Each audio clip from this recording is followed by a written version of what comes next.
there is one stock that is about to skyrocket. This company had 17 billion in revenue previous quarter, up 10% year over year. 40 billion almost of backlog is a new record for them. This is due to data center buildouts. I'm not going to hold you hostage here. The company is Caterpillar, ticker symbol CAT. A lot of us know Caterpillar is the truck company, right? The dump truck company. They also make power generation equipment, and that's been the source of their massive growth. All these data centers require massive amounts of power, and Caterpillar is helping fulfill that need. So let's jump into the chart and a little bit about that growth driver. This is Sam Putnam. This is Sam Putnam. This is Sam Putnam. This is Sam Putnam. This is Sam Putnam. This is Sam Putnam. This is Sam Putnam. This is Sam Putnam.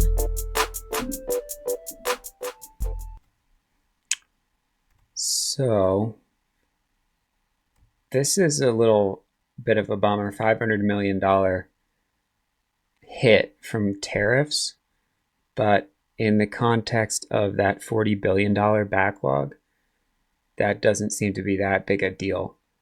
And you can see that in the chart itself. If we look at the chart for Caterpillar, it's been on a huge run, but recently the earnings were super solid, and these sell-offs for such a big company, you can see it only moves a few percent a day, are really just the market selling off. So right after Trump and Xi talked in South Korea, little sell-off, market sold off. And then when the government reopened, another sell-off, which we don't really know exactly why. There was profit taking or selling, and the government opened, sell the news, but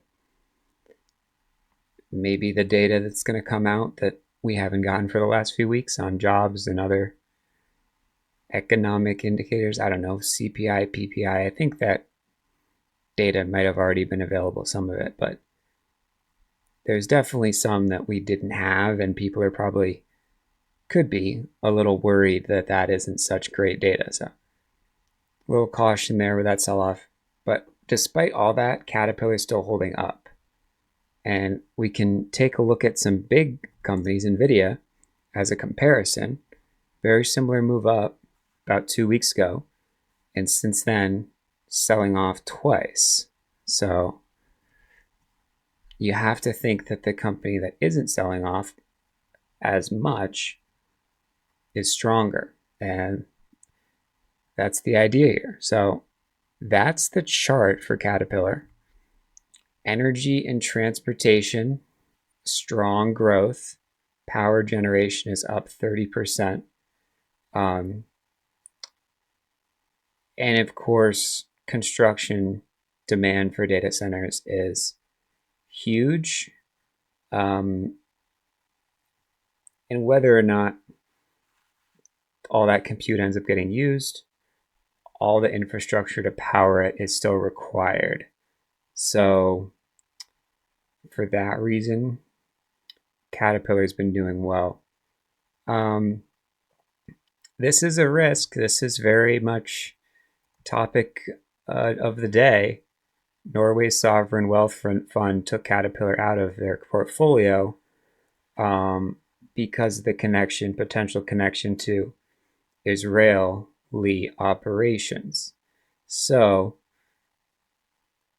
could that happen? I mean, we can look at the institutional ownership is 70% for Caterpillar. So it definitely matters if there's some type of movement that basically young people are totally Palestinian sided, and the people, I think, who make the decisions for endowments and for funds of funds and all that, probably are not going to divest any individual company from a connection to Israel. So that's a risk, but I don't know if that's something to worry about this quarter. more important thing is just, is this data center run going to continue? Because if we look at some of these companies, Bitfarms, which is transitioning from Bitcoin mining to data center compute, selling off. Maybe the stock that's the biggest that we all know is Oracle. And if Oracle can't really bounce here after a massive sell-off, it could really start to get concerning that maybe the air is getting sucked out of this data center euphoria that we experienced for the last 6 months. And maybe we'll have a little bit of a chill out period for a couple months, which means for all these companies that support data centers, they're also going to go sideways at best. So I don't think that's going to be the case. Oracle may or may not bounce. I think it's more likely to bounce for sure. And I think Caterpillar is more likely than not to move up from here. But in any case, there's a really clear level here that's established around 550. What do you know? Another very obvious psychological level that a lot of people are going to be looking at, thinking about. So if it goes under that, you can sell out. It's no big deal. The best people at this, and some people don't really accept this to be the case, but the best short to medium term investors, I'm not really talking about traders, I'm talking about holding a stock for a week, for at least a few days, maybe up to a few months or a year, are wrong about 70% of the time, sometimes a little more than that. And the way that works, again, is if you buy it right here on June 20th, right? Sure, maybe you get stopped out, you lose 1%.